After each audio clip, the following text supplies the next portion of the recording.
शेर शिवराय. राजांचा अंगार का फाटला, पण खंजीर आत घुसला नाही. त्यामुळे चिडून त्याने त्वाशाने वार केला, पण राजांनी आतून चिलखत घातले, त्यामुळे त्यांना काहीच झाले नाही. त्यामुळे चिडून जाऊन खान त्याची मान आणली आवळून लागला. राजांची कसबशी ताकदी एकवटून त्या हातातला लपवलेला वाघ नखे चपळच्या त्यातून पोटात घुसला. तेव्हा झालेल्या वेदनाने राजांच्या मानेवरच्या खानाच्या पकड ढिली झाली. त्यामुळे संधीचा फायदा घेऊन राजांनी स्वतःची सुटका करून घेतली आणि डाव्या बाजूच्या स्थितीने लपलेला बिछवा काढून खानाच्या पोटात घुसून आतडे बाहेर काढले. कोतळाच बाहेर काढल्यामुळे पोटातून रक्ताचं वाट पाहावं लागलं. खान कसबसला, ओरडला, दगा दगा, आणि तोल सावरता बाहेर येऊ लागला. त्याने तलवारीने राजाच्या मस्तकावर वार केला. म्हणजे जिरेटोप असल्यामुळे राजांची सुरक्षा राहिली. फक्त निसटीची जखम मात्र झाली. खान पलपटला, पालखीचे जाऊ लागला, पण भोईच्या लोकांनी पायावरती तलवारीने घाव संभाजी कावाचे केले आणि पालखीत शिरलेल्या खानाच्या छातीवर तलवारीने खुपसली, नंतर मस्तकी कापले.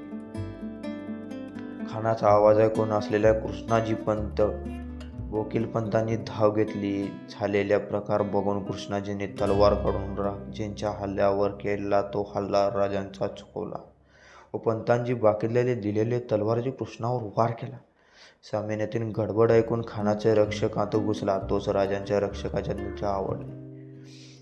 लढाईची सुरू झाली. राजांनी केलेल्या प्रहाराची कृष्णाजी खाली कोसळला. राजे त्यांना म्हणाले, तुम्ही ब्राह्मण असून ब्राह्मणी जातीचे कलंक आहात.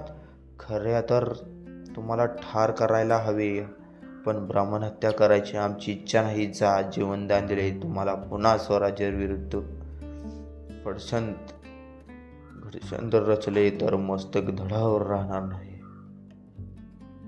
असे म्हणून राजा वळले. राजांची पाठ वळण्याचा फायदा घेऊन कृष्णाजी पंत तलवार घेऊन राजेवर चालून गेले. पाहताच वकिलांनी वेळेवर सावध केल्यामुळे राजे गरकन वळत त्याची छातीवर वार केला. तलवारी सकट हात जमिनीवर पडला. तुमचा हात गेला तरी तुमचे षडयंत्र तरी मस्तकी शाबूत असल्यामुळे स्वराज्यापुढे त्रास नको, असे म्हणत राजांनी कृष्णाजीचे मस्तक धडावेगळे केले. तेवढ्याच राजांच्या पाठीमागे सय्यद बंडाने दांडपट्टा हवेत फिरवला व राजांच्या मानेवर वार करायला. एवढ्यात जीवा महाल दांडपट्ट्याच्या वाराने त्याचा हात पट्ट्या सकट कापला. आणखी एका वारात त्याची तडफड काही बंद केली.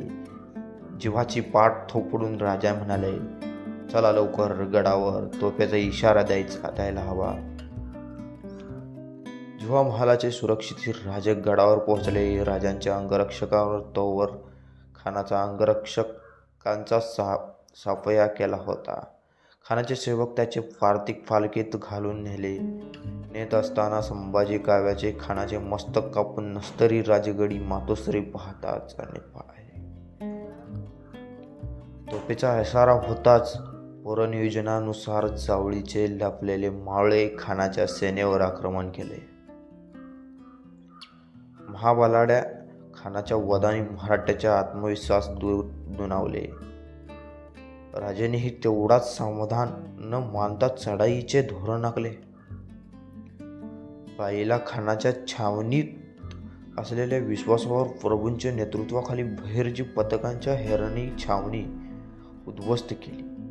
किमतीऐवजी जड जवाहीर इतर किमतीचे सामान ताब्यात घेऊन शस्त्रागाराला आग लावली. खानाच्या सैन्याला हे काय घडतंय लक्षात येईनाच. नेताजी पालकर व कान्होजी जेदे वाईत दाखल झाले व विजापुरी सैन्याची चांगलीच कत्तल केली. उरलेले सैन्य जीव वाचवून पळू लागले. पाहताच सजन्य नेताजी पालकरांच्या पाठला खरंच वाटेत येणारे गडकिल्ले ताब्यात घेत असते.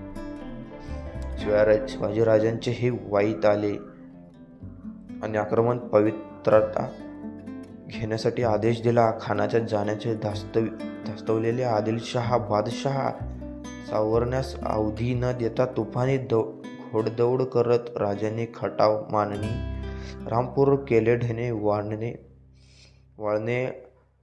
हलजगणिती, आष्टे, वडगाव, बेलापूर, सार्वे, उनर, कोले आणि कोल्हापूर ही गावे ताब्यात घेतली.